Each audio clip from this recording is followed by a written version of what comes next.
क्षमा बड़न को चाहिए छोटन को उत्पात, का रही महर्षि को घटो जो भृगुमारी लात।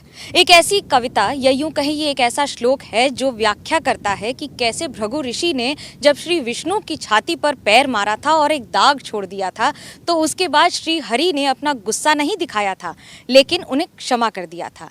ये तो है भृगु ऋषि की बात, लेकिन मैं इस समय हूँ फतेहपुर के उन्हीं की तपोभूमि पर।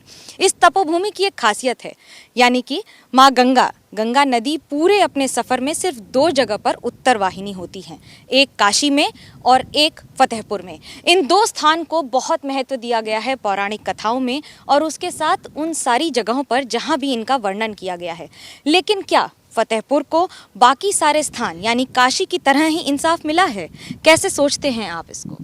नहीं, ये तो अभी तक हमारे मन में टीस थी कि बनारस से ज़्यादा, काशी से ज़्यादा जो 1 मील पूरा उत्तर को भृगुधाम भिटौरा में गंगा जी बही हैं, किंतु काशी की तरह उपलब्धि नहीं मिली। हाँ, वर्तमान में कुछ जैसे चल रहा है महर्षियों के द्वारा, ऋषियों के द्वारा और सरकार के द्वारा, तो ये अब आशा है कि आने वाले समय में शायद इस धरती को कुछ मिल जाए, उपलब्धि मिल जाए। महत्व तो बहुत है, लेकिन नमामि गंगे के संयोजक हमारे साथ हैं। क्या उसके तहत काम किया है या सिर्फ बातें ही की हैं? नहीं, हमारे फतेहपुर की उपलब्धि रही है कि हमारे जनपद को नमामि गंगे विभाग से 4 पक्के घाट बनवाए गए हैं, जिसमें हम लोगों की बहुत ज़माने से मांग रही, जिसका फलस्वरूप इस सरकार में रहा कि हमको पक्के घाट नमामि गंगे विभाग से मिले। फर्क पड़ा है? कुछ सफाई वगैरह भी हुई? सफाई हुई है और हमारे जनपद में हमारे यहाँ से जो गंगा जी बह रही हैं वो हम लोग कह रहे हैं कि 99% शुद्ध है।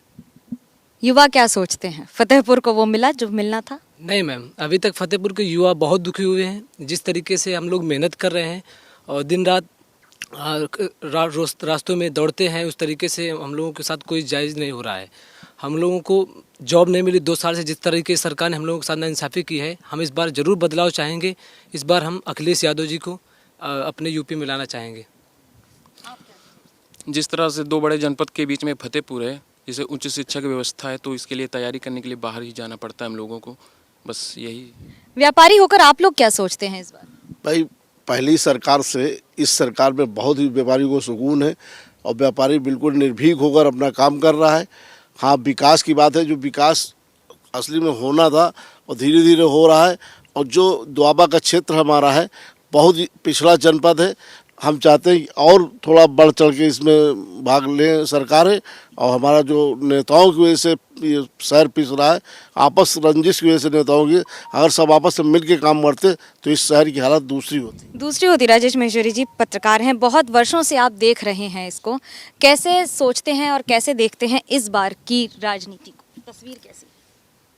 इस बार की राजनीति विकास की राजनीति है।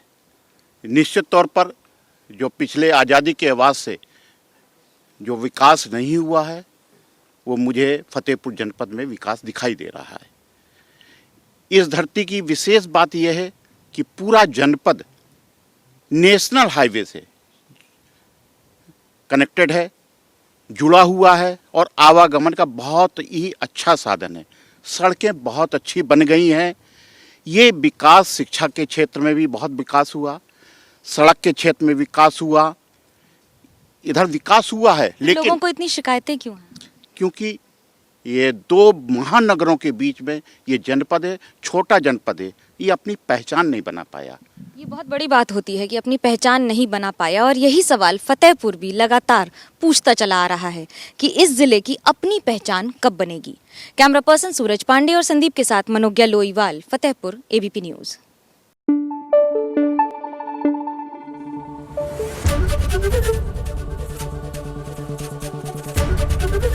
एबीपी न्यूज़ आपको रखे आगे।